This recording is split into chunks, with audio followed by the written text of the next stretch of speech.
যে স্নেহময়ী হাতকে ছোঁয়ায় আমরা নিরাপদ বোধ করি, সেই হাতেই হারালো জীবন।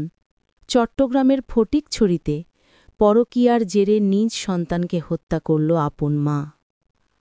ফটিকছড়ির নারায়ণহাট ইউনিয়নের ৯ নম্বর ওয়ার্ডের বাউদ্দার পাড় এলাকায় নিজ ঘরে নির্মম হত্যাকাণ্ডের শিকার হওয়া ২১ বছরের যুবক কামরুল হাসানের হত্যাকারী আপন মা।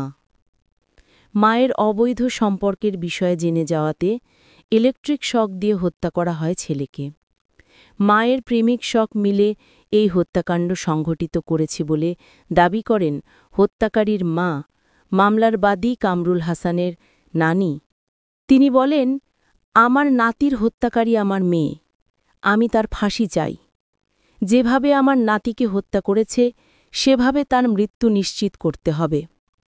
প্রতিবেশীরা জানান, সকালে কাউসারের মায়ের কান্নার শব্দ শুনে তারা ছুটে এসে ঘরে প্রবেশ করলে বিছানার ওপর তার নিথর দেহ দেখতে পান। মরদেহের বিভিন্ন স্থানে কাটা ও রক্তের দাগ ছিল বলে জানান তারা।